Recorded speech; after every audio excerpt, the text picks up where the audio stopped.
我国有可能向阿富汗派遣维和部队，询问美国怎么看待，美方的回答很无耻。敬请关注本期节目，了解详情。根据媒体最新报道，在美军预备从阿富汗撤军的消息公布以后，美军国防部发言人在举行例行记者会时，被记者问到了有关阿富汗的问题。有消息称，中国有可能向阿富汗派遣维和部队，询问美国对这个消息是怎么看待的。这个消息的最开始产生的原因，正是美军决定撤军阿富汗的行为。美军在阿富汗犯下的罪行确实很多，但是美军盘踞阿富汗的时间长达20年，就这么决定撤军，将烂摊子扔下不管，实际上会让阿富汗变得更加不安全和不稳定。因此，在4月16号，媒体援引一名中国专家的话，提出阿富汗目前是没有办法保障阿富汗本国的安全，在未来阿富汗可能变得更加混乱。如果局势演变得非常糟糕，威胁到地区安全形势时，中国有可能依据联合国宪章向阿富汗派出维和部队，对阿富汗实行人道主义援救，保障中国人民和企业的利益。记者在例行记者会上提到的正是这一则消息，而美军国防部发言人的回答简直可以说是无耻。他开口就故作姿态，表现出一副不会干涉其他国家内政的样子，表示美国不会代表其他国家说话。他声称美国呼吁其他国家尊重阿富汗的主权和领土完整，如果有国家对阿富汗产生担心的话，依照国际法派维和部队去阿富汗是没有错的。说到这里还没有什么问题，顶多说一句美国道貌岸然。但说到最后一句话时，美国无耻的面目就暴露了。美国国防部表态，希望阿富汗的主权能够被尊重。要知道，让阿富汗陷入战火中，威胁阿富汗主权和安全的就是美国，现在竟然还有脸说希望其他国家尊重阿富汗，一副道德标兵的样子，简直就是无耻。而实际上，我国专家的评价也不止记者提到这一句问题，后半句被他们刻意忽略无视了。中国专家在提出中国有可能向阿富汗派出维和部队以后，特意强调中国是不会在阿富汗驻军的，选择的肯定是和该地区的其他国家展开合作，促进形势稳定，降低因形势变化而对中国产生的影响，和美军这些年的行径是截然不同的。另一名专家也评论认为，中国是不太可能卷入阿富汗复杂混乱的形势中去的。而美国国防部这一次的发言也引起了网友的一片批评声，表示他说话根本没有逻辑，美国入侵阿富汗20年，竟然还有脸谈主权，简直是开了眼界了。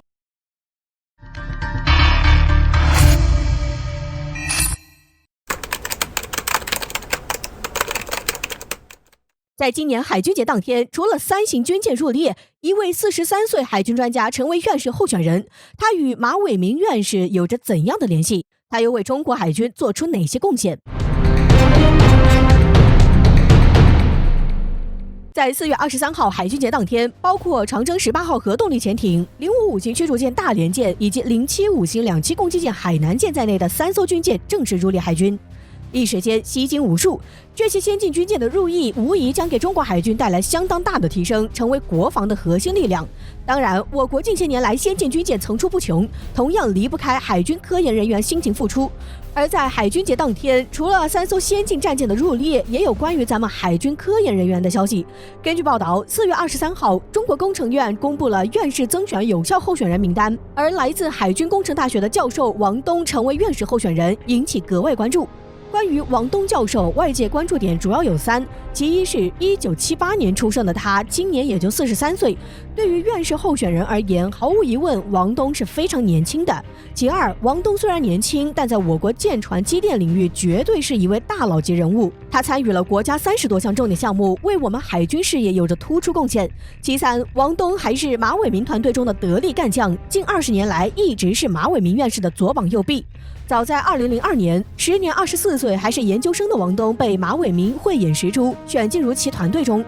在新型高速异步电机的研制任务中被委以重任。当时很多国内外学者都认为，资历尚浅的王东只是作为一个操作员，并未十分在意。不过马伟明却认为，团队中需要有年轻人的脱颖而出，并且十分看重潜力无限的王东。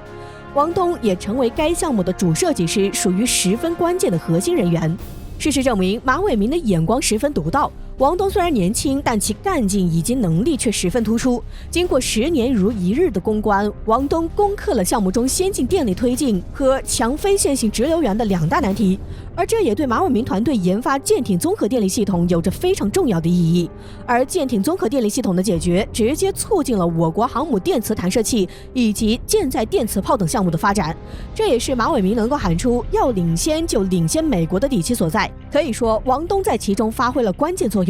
2019年，时年41岁的王东已经成为教授，并且荣获国家1等功嘉奖。如今，王东早已是我国集成化发电方向的首席专家，继续在海军航电等事业上做出自己的贡献。而马伟明团队也将继续扛起振兴中国海军崛起、实现技术弯道超车的大旗。自古以来，咱们国家只要年轻有能力的人才得到重用，往往就能创造一个盛世。如今也不例外，可以说中国未来可期。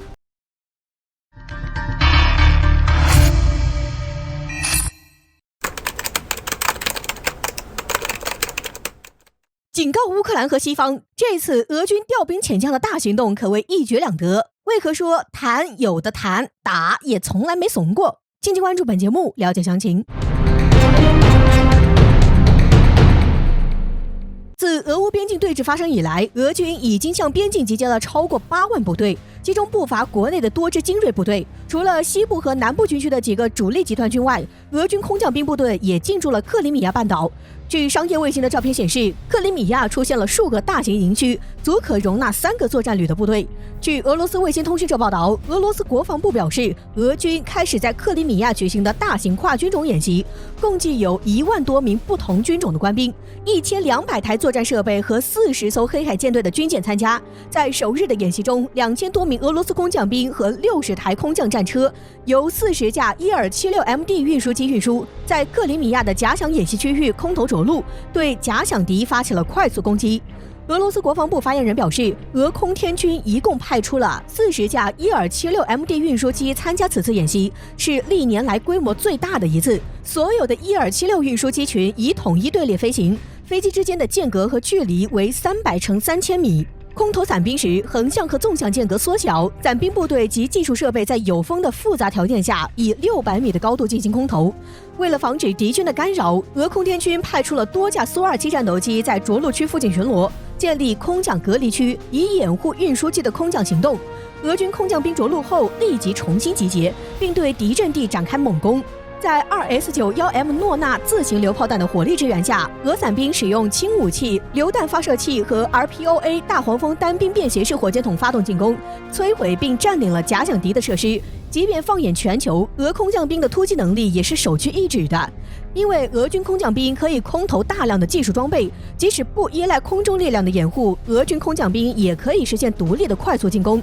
俄罗斯国防部称，此次演习是俄军训练演习的一部分，俄罗斯4大军区都会进行，包括北极地区、千岛群岛和勘察加半岛等边境地区也在演习范围内。除了空降演习外，俄军还将进行反舰导弹攻击演习、防空反导演习、无人机和巡航导弹攻击演习等等。俄罗斯国防部长谢尔盖·绍伊古亲自赴克里米亚视察演习，他曾在演习开始前乘坐直升机绕飞视察演习区域。22号，绍伊古在克里米亚举行的军事会议上表示，我们认为突击检查的目标已经完全实现，部队表现出保卫国家的可靠能力，因此决定结束在南部和西部军区的演习行动。随即，绍伊古指示俄总参谋部各军区和空降部队司令各部门所属部队从4月23号开始返回常驻地。但绍伊古同时还指出，俄罗斯军方继续密切关注北约即将举行的欧洲防卫者2021演习行动，俄军的作战能力已经通过演习行动展示给西方看，同样警告乌克兰，也表示俄军在任何情况下都有能力对入侵者发起决定性的反击。而根据商业卫星的卫星图片显示，俄军部队虽然开始撤出，但各部队的营区并没有拆除，大量装备和后勤设施依然留在原地，以备不时之需。分析人士认为，俄军此举可谓一举两得，既向西方展示了俄军强大的军事能力，又主动撤兵，给出和谈空间，不承担引爆局势的责任。谈有的谈，打俄军也从来没怂过。